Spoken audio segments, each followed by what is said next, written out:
So I had about 30 years migraines, and I went on a trip around the world, and my mom always, I wasn't allowed to do anything. You know, I wanted to do a lot, and she always She got in said, your way. She inhibited you. No, So you wouldn't get a migraine. So I felt really like in a prison. You were the little kid. And I was always the little kid, and then I went out, and I left in June to this world trip for 1 year, and by October, my migraines were gone, and I never had them again. So, Yeah, it sounds superstitious, or maybe magical or something, but I don't think it is. Insurance pay for that? Trip around the world?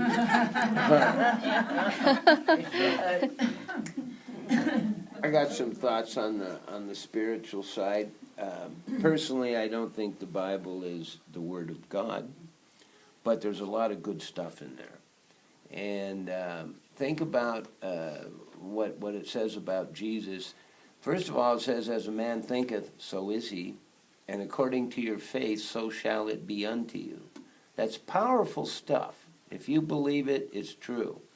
Now, think about Jesus. I'm thinking of the guy at the who was blind. And he didn't just say, "See." He picked up some dirt and spit in it, made some mud, patted it on his eyes, and said, "Go wash in the pool of Siloam, and then you'll see." He gave the guy conditions he could believe in. And the pool of Siloam in those days were like Lourdes. It was supposed to be magical water.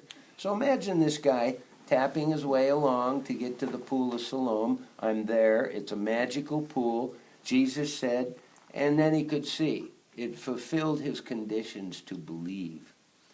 And one of the most overlooked parts of the Bible is when Jesus went home to Nazareth.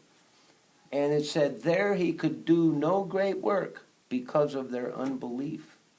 Think about that. Everyone talks about Jesus as being God. Well, boom, it doesn't matter what they believe. Yeah.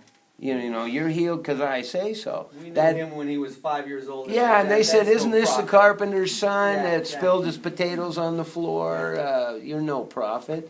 So they didn't believe he had any juice. And because they didn't believe, he couldn't do a great work. Doesn't say didn't want to, couldn't. And matter of fact, they said, "Get out of here, you're a phony, we won't want anything to do with you." So wow, think about that. If you believe it. So a lot of this stuff, while it may work in and of itself, if you can wrap your head into believing it does, then it will, for sure. And that's what makes this all so complicated. All you have to do is say, "I have chronic back pain," and 20 people will run up with 20 different things. This is going to solve your problem, because it did for them, because they believe in it. But I don't, so it doesn't work for me. And I've spent 31 years trying everything there is. You ought to see my back support box. I bought every contraption that comes down the line, just in case. Find what works for you. Everyone's individual chemistry is so bizarre that the same pill amongst 20 of us will do 20 different things. And I have experimented. I've come up with now GABA was my missing piece. That affects a different kind of nerve. And what it allows me to do is sleep. I have the formula. 2.5 hours before sleep, I take 1 GABA, smoke some pot, and some Aleve or ibuprofen. And in 2.5 hours, I cannot keep my eyes open. I'm going to sleep wherever I am. And what a blessing that is. I wake up in the morning rested. And that's it. I wouldn't use GABA for myself because it does make you stupid. I took 2 one time and just stared at my foot for a couple hours. It was weird. Well, Not fun either. There's three legs on the stool of torture. We know this for a long time. We're experts in this. Okay? Deprive people of sleep, give them pain, and play bad music. And isolate them.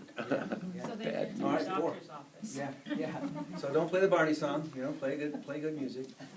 But I think you're onto something about the placebo effect as well. Like you know, you were Absolutely, saying, anybody if could take you a pill and they believe might it. feel better.